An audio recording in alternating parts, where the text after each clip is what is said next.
Hello friends, welcome to my YouTube channel. प्यारे बच्चों, आज के इस वीडियो में आप सभी लोगों को क्लास 12th इंग्लिश 2025 बोर्ड परीक्षा में पूछे जाने टॉप 3 सेंट्रल आइडिया को बताऊंगा, जिसको देखने के बाद में आपका 4 नंबर बिल्कुल पक्का हो जाएगा। बोर्ड परीक्षा 2025 में क्लास 12th वाले बच्चों के लिए एक सेंट्रल आइडिया आता है, मतलब 3 सेंट्रल आइडिया आपको बोर्ड परीक्षा में देता है। तीनों में से कोई एक लिखना रहता है। अगर आप एक को लिख लेते तो आपका कितना नंबर मिलता है? 4 नंबर मिलते हैं। 100% प्यारे बच्चों बिल्कुल यही आएगा। देखिए, जितने भी सेंट्रल आइडिया को लेकर हूँ एक एक करके आपको समझाऊंगा, इसका अर्थ सहित मैं आपको बताऊंगा, जिससे क्या होगा कि आपका 4 नंबर बिल्कुल पक्का हो जाएगा। और ये देखिए, टॉप 3 सेंट्रल आइडिया जो यूपी बोर्ड परीक्षा के क्लास 12th बोर्ड परीक्षा में हर साल पूछा जाता है, रिपीटेड है और ये काफ़ी ज़्यादा इंपॉर्टेंट है। तो वीडियो को पूरा देखिएगा। 3 सेंट्रल आइडिया क्या, आइए स्टार्ट करते हैं। उससे पहले एक छोटी सी रिक्वेस्ट है कि आप लोग चैनल पर पहली बार चैनल को सब्सक्राइब कर देना, वीडियो को लाइक जरूर कर देना। आइए स्टार्ट करते हैं। ऐसे आपको बोर्ड परीक्षा में लिखा रहेगा, कि right the central idea of any one of the following poems, मतलब किसी एक पोएम का आपको सेंट्रल आइडिया लिखना है। जैसे पहला पोएम आपका क्या है? पहला पोएम आपका है माई मदर एट 66। दूसरा पोएम क्या है? Keeping quite. तीसरा सेंट्रल आइडिया क्या है? I think of beauty. तीनों में से कोई अगर आप एक सेंट्रल आइडिया को लिख देते हैं तो आपको कितने नंबर मिलेंगे? 4 नंबर। कितने नंबर मिलेंगे प्यारे बच्चों? 4 नंबर। देखिए, इसका अर्थ भी बताऊंगा, इन तीनों सेंट्रल आइडिया का अर्थ भी बताऊंगा। माई mother at 66 very very important है। और देखिए, ये 2015 से लेकर जितने भी बोर्ड परीक्षा हुए हैं सभी बोर्ड परीक्षा में पूछे जाते हैं, तो ये आप लोगों के लिए काफ़ी ज़्यादा इंपॉर्टेंट है। तो वीडियो को पूरा जरूर देखिएगा। तो पहला है माई मदर एट 66, दूसरा आपका है कीपिंग क्वाइट और तीसरा है आई थिंक ऑफ ब्यूटी। तो आइए देखते हैं माई mother at 66। My mother at 66 इसका अर्थ समझ लीजिए। माई मदर एट 66 मतलब जब मेरी माता जो थी 66 साल की थी। कितने साल की थी? 66 साल की थी।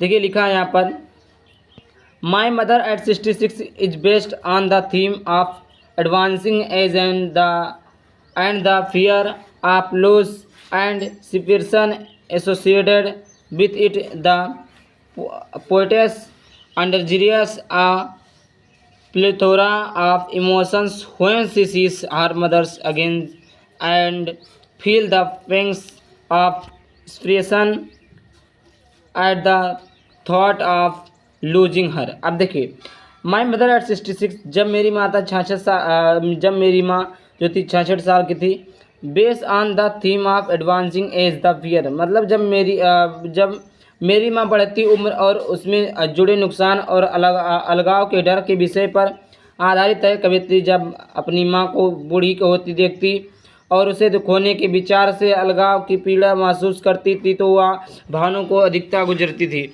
अब देखिए, मैं आपको एक कहानी का सारांश समझा देता हूँ। इसके कहने का मतलब ये है, जब जो कवित्री थी उसकी माँ जो थी कितने साल की थी? 66 साल की थी।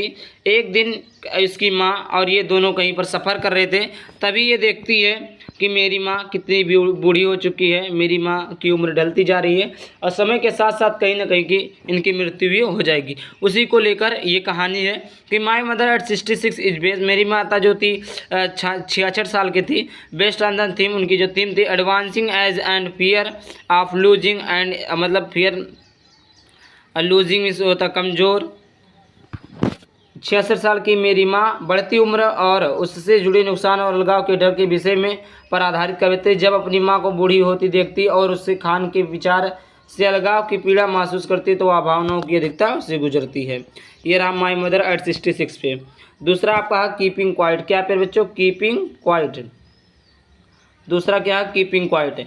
कीपिंग क्वाइट है the central idea of the poem, या जो सेंट्रल आइडिया पोएम है कीपिंग क्वाइट का है, to keep silence for a moment and do nothing, instead introspect ourselves and understand what we are doing. The poet appeals to stop wars, hate pollution, killing of animals and hurting our slaves and spare time to go deep into the soul। The central art the poem जो keeping quiet के central idea कविता का केंद्रीय विचार आंदोलन के लिए मौन रहना है। मतलब कीप मीन्स क्या होता है? कीप मीन्स शांत, कीप क्वाइट मीन्स क्या होता है? कहते नहीं कीप क्वाइट शांत रहो। कीपिंग क्वाइट के बारे में कहानी है कि कीपिंग साइलेंट जो है, कीपिंग क्वाइट जो है, कविता का केंद्रीय विचार आंदोलन के लिए मौन रहना और कुछ न करना, इसके बजाय आत्मनिरीक्षण करे और समझे कि हम क्या कर रहे हैं।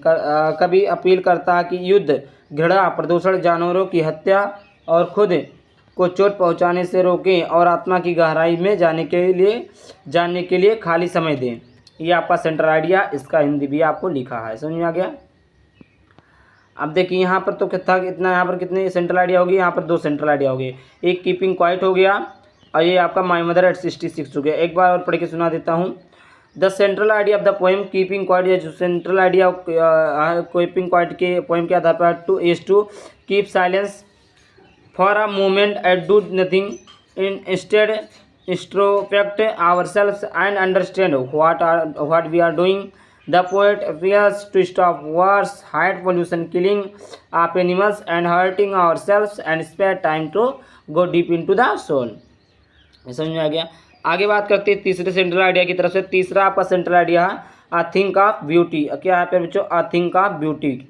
अ thing of beauty, the theme of the poem a thing of beauty, the happiness that a beautiful object provides never fades into nothingness but multiplies manifold whenever it return to our mind. In the poem, the poet says that a thing of beauty is a joy forever, even in the midst of digest suffering and disappointments of life.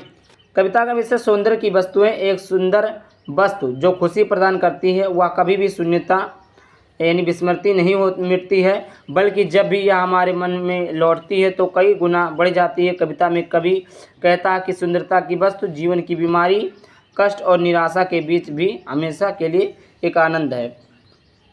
देखिए कहने का तात्पर्य क्या है, कविता का विषय सौंदर्य की वस्तु। सौंदर्य में इसके होता है जो मतलब आकर्षित वस्तु होती है, एक सुंदर वस्तु जो खुशी प्रदान करती है, भी यह हमारे मन में लौटती है तो कई गुना बढ़ जाती है। और जब हम पुरानी चीज़ों को सोचते हैं कितना अच्छा था तो उसकी जो उसके प्रति मोह थी वो कई गुना बढ़ जाती है।